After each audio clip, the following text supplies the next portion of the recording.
Good morning. पिछले video में हमने पार्ट ऑफ स्पीच के बारे में जाना था कि पार्ट ऑफ स्पीच क्या होता है और कितने प्रकार का होता है पार्ट ऑफ स्पीच। उसके आगे वीडियो में हमने नाउन्स के बारे में जाना था कि नाउन क्या होता है, उसका डिफिनीशन के बारे में जाना था और संक्षेप में जो उसके 5 भेद होते हैं हमने उसके बारे में बताया था। आज के वीडियो में हम जो नाउन के 5 भेद होते हैं उसको पूरे डिटेल्स में जानेंगे। जो नाउन्स के 5 भेद होते हैं वो इस प्रकार हैं: proper noun, common noun, collective noun, material noun और एब्स्ट्रैक्ट नाउन, जिसको हम हिंदी में व्यक्तिवाचक संज्ञा, जातिवाचक संज्ञा, समूहवाचक संज्ञा, द्रव्यवाचक संज्ञा और भाववाचक संज्ञा कहते हैं। अब हम चर्चा करते हैं व्यक्तिवाचक संज्ञा अर्थात प्रॉपर नाउन पे। वह प्रॉपर नाउन अर्थात व्यक्तिवाचक संज्ञा वह संज्ञा है जो किसी खास व्यक्ति, किसी देश, महीने, किसी भी खास का बोध कराए, उसको हम प्रॉपर नाउन कहते हैं अर्थात व्यक्तिवाचक संज्ञा कहते हैं। जैसे हम ले लें किसी खास व्यक्ति, मोहन, सोहन, किसी खास स्थान जैसे कोलकाता, दिल्ली, मुंबई, किसी खास दिन जैसे संडे, मंडे, ट्यूसडे, किसी खास महीना जैसे जनवरी, फरवरी, मार्च। ये जो हो गया मतलब खास का बोध कराए, उसको हम व्यक्तिवाचक संज्ञा कहते हैं। अब आते हैं हम जातिवाचक संज्ञा अर्थात कॉमन नाउन, जो उसकी तो कॉमन नाउन अर्थात जातिवाचक संज्ञा वह संज्ञा है जो किसी पूरी जाति भर का बोध कराए, उस जाति भर का, उसको हम कॉमन नाउन कहते हैं। तो जैसे लड़का हो गया, आदमी हो गया, ये जो महीना, इसके बाद दिन, ये जो हो गए उसको हम कॉमन नाउन अर्थात जातिवाचक संज्ञा कहते हैं।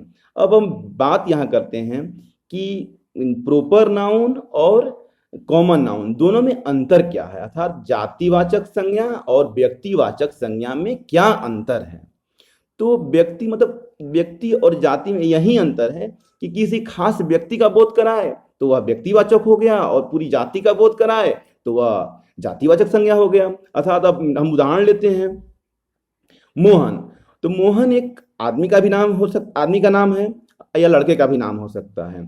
तो मोहन जो नाम है वो क्या है कि व्यक्तिवाचक संज्ञा है, किसी एक व्यक्ति का नाम जिसका नाम मोहन है उसी के बारे में ये बोध करा रहा है। लेकिन आदमी, ये पूरे जो विश्व में आदमी है, संसार में आदमी है, उस आदमी भर का बोध कराता है, तो वो कॉमन नाउन हो गया। लड़का, तो लड़के का नाम मान लीजिए हम घनश्याम हो गया, तो घनश्याम जो है वो घनश्याम जिस लड़के का नाम है वो घनश्याम, वो प्रॉपर नाउन है। लेकिन लड़का वो पूरी जाति भर का बोध करा रहा है, तो वो क्या हो गया, कॉमन नाउन हो गया। जैसे दिन, तो दिन, जो दिन में 7 दिन होते हैं, तो जो 7 दिन का यदि नाम हम रखेंगे संडे, मंडे, ट्यूसडे, तो जो संडे, मंडे, ट्यूसडे है वो प्रॉपर नाउन है, लेकिन जो दिन है वो हमारा कॉमन नाउन हो गया। फिर उदाहरण लेते हैं, कोई एग्जाम्पल लेते हैं महीना। तो महीना में जो 12 मंथ होते हैं, 12 महीना होते हैं, तो जो महीना है वो जातिवाचक संज्ञा हो गया। लेकिन जो महीना में जनवरी हो गया, फरवरी हो गया, मार्च हो गया, अप्रैल हो गया, तो जो उसका नाम हो गया वो प्रॉपर नाउन हो गया। तो हम आशा करते हैं कि आप लोगों को समझ में आ गया होगा कि प्रॉपर नाउन और कॉमन नाउन में क्या अंतर है और क्या होता है। अब हम आगे चर्चा करते हैं कलेक्टिव नाउन। कलेक्टिव अर्थात कलेक्टिव मतलब समूह, जो पूरे समूह भर का बोध हो उसको हम कलेक्टिव नाउन कहते हैं। जैसे भीड़, तो भीड़ किसी एक व्यक्ति से नहीं होगा, एक से ज्यादा व्यक्ति रहेंगे तभी भीड़ होगा। तो किसी समूह भर का बोध हो तो उसको हम समूहवाचक संज्ञा अर्थात कलेक्टिव नाउन कहते हैं। भीड़ हो गया। आर्मी, एक सोल्जर को हम सिपाही कहते हैं, लेकिन जब बहुत सारे सोल्जर मिल जाते हैं तो उसको हम आर्मी कहते हैं। ऐसे ही हो गया क्लास, जो वर्ग हिंदी में कहते हैं।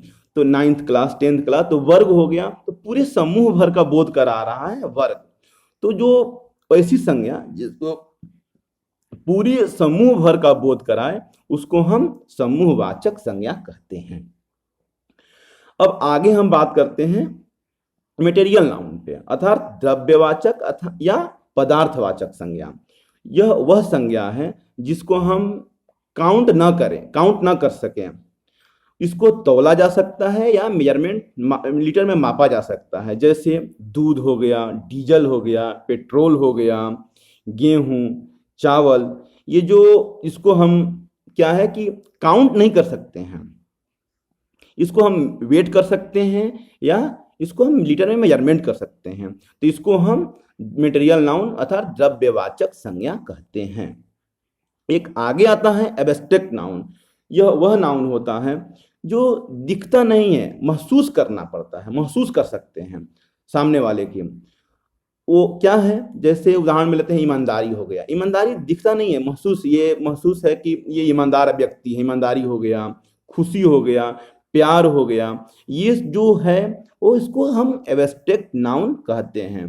तो हम लोगों ने आज नाउन के जो 5 भेद होते हैं उसके बारे में हम लोगों ने जाना, डिटेल्स में जाना। आशा करते हैं कि आप लोगों को समझ में आया होगा। हम आगे के वीडियो में हम सर्वनाम के परिभाषा और उसके भेद के बारे में पूरे डिटेल से चर्चा करेंगे। तब तक के लिए धन्यवाद। थैंक्स।